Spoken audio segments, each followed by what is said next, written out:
सनातनियों का मेला है, लगभग सनातनियों की ही नुक्ति किया जा, कहीं से दाएं बाएं से सनातनी विचारधारा के हों, जो आस्था वाले लोग हों, जो कि कुंभ मेले में काम करना चाहते हैं, उनकी श्रद्धा निष्ठा है, उन्हीं व्यक्तियों को, नोट अधिकारियों को, अनेक प्रकार के विभाग अधिकारियों को, उनको ही विशेष रूप से मेला में भागीदारी दिया जाए। कई बार उदासीन रवैया कारण बहुत बेधर्मी होते हैं, जो कि मेला को अच्छे सुंदर ढंग से, मेला का वातावरण इस समय जो चुनौती भरी हुई है, इस समय के वातावरण को देखते हुए सरकार से, अखाड़ा परिषद के से हम यही मांग कर सकते हैं कि किसी कीमत पे जो लोग बाहर से आवे, सबका आधार कार्ड और सबके अपने गांव से, अपने तहसील से, अपने ब्लॉक से, किसी न किसी अधिकारी से प्रमाणित किया हुआ हो। ऐसा वो किसी कारणवश नहीं करा पा रहे तो प्रयागराज के बाहर के सीमा पे चाहे कोई पुलिस का जवान हो, चाहे कांस्टेबल हो, या मतलब जो है प्रशासन में किसी प्रकार के नेकपाल स्तर के अधिकारी को या किसी और को झुंड बनाकर उनको प्रमाणित करके ही मेला क्षेत्र में आने दिया जाए।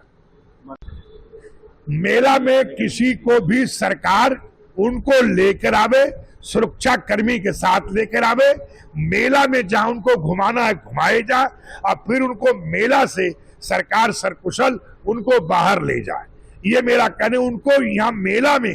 रहने के लिए सुरक्षा के संगीन की छाया में ही उनको मेला में रखा जाए। कि किसी प्रकार अयन धर्मों की बातें कर रहे हैं, मैं अयन धर्मों की बातें कर रहे हैं कि मेला में आने की कोई आपत्ति नहीं है, वो लोग आए, शाही स्नान के 1-2 दिन पहले आवे, वीआईपी भी आवे तो स्याही से 1-2 दिन पहले आगे पीछे आवे। जो प्राचीन परंपराएं रही, चौवन की घटनाएं हमें आज भी याद हैं, पूरी तरह से हम लोग उसके प्रति जागृत हैं। इसलिए निश्चित मतलब जो है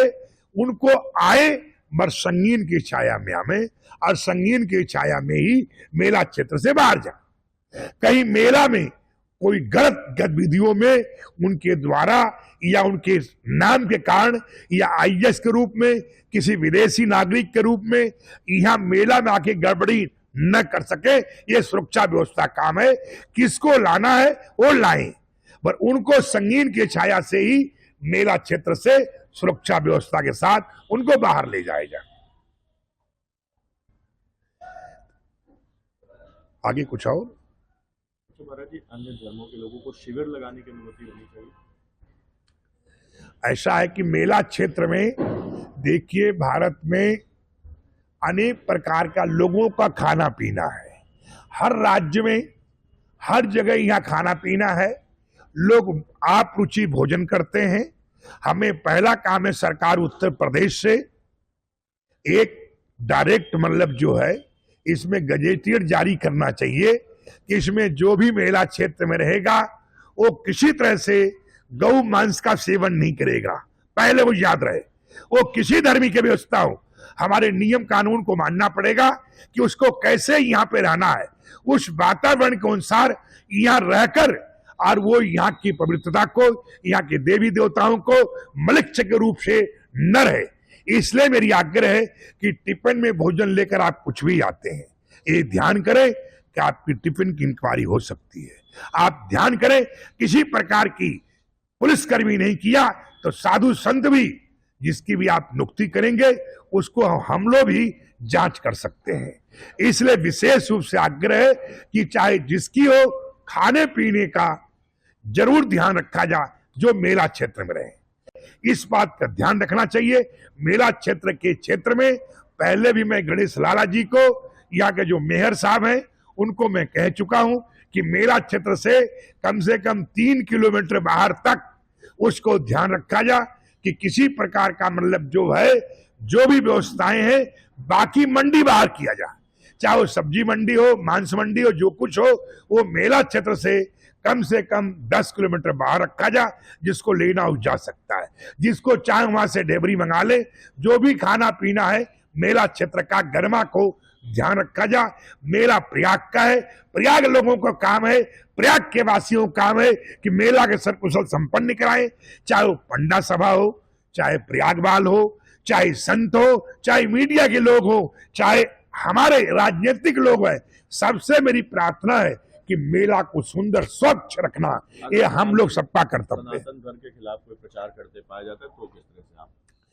ऐसा कि देखा जाए, जहां तक रहे कि ये मेला के रहकर आप यहाँ रहकर ही आप कुछ भी खा पी कर उल्टा सीधा सनातन के खिलाफ प्रचार प्रसार करते हैं, तो निश्चित है कि आपको उससे पहला काम सरकार से रोका जाएगा। सरकार किसी प्रकार की रोकने में असमर्थ होती है तो निश्चित मुख्यमंत्री को, प्रशासन को कहते हुए, सूचना करते हुए हर संभव प्रयास विफल हो जाएगा।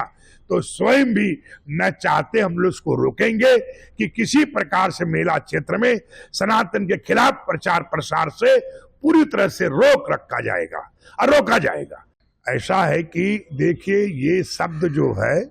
फारसी शब्द है, इसलिए संस्कृत से ही निकली, फारसी भी है। अगर हमारे कहने का अर्थ में कोई न कोई हम लोग विचार करने वाले हैं कि स्नान का नाम मतलब जो है संस्कृत से जुड़ा हुआ हो, भारत की खुशबू आती हो, विदेशी खुशबू खत्म किया जाए, इसके लिए इसके नाम पे विचार किया जा रहा है। कि अभी आज हम लोग बैठक में 2 दिवसीय बैठक कल तक है, इसमें आम राय लेने का हमारा प्रयास जारी है। इसमें निश्चित है कि नाम बदलने का लिखित सरकार को दिया जाएगा। तो कहने का अर्थ है कि ये समझिए कि पूरी तरह से पहला काम है कि प्रयागराज में जो भी गड्ढा गुड्ढी है, किसी प्रकार का शहर में जब तक गंगा जी पानी नहीं छोड़ती है, गंगा जी खाली नहीं हो रही है, जब तक प्रयागराज शहर का जितने चौराहे हैं, जितने सड़क हैं, जितने दाएं बाएं शहर के शुद्धिकरण में प्रशासन को, शासन को सक्रिय भूमिका करना चाहिए। 1 महीने में दिवाली तक आते हुए सुंदर दिव्य चाहिए, दिवाली तक ऐसी मैं कामना करता हूँ, ऐसी मैं प्रयास करता हूँ भारद्वाज से, प्रयागराज भगवान से, समस्त देवी देवताओं से कि सारे अधिकारी स्वस्थ रहें, प्रसन्नचित रहें, आनंद रखें। और हमें पूरा विश्वास है कि दिवाली तक रहते हुए, दिवाली आते आते गड्ढा और सड़क कोई टूटी हुई नजर नहीं आएगा। श्रेष्ठ भारत पर खबरों से जुड़े रहने के लिए चैनल को सब्सक्राइब और लाइक करें, बेल आइकन दबाएं और देखते रहें श्रेष्ठ भारत।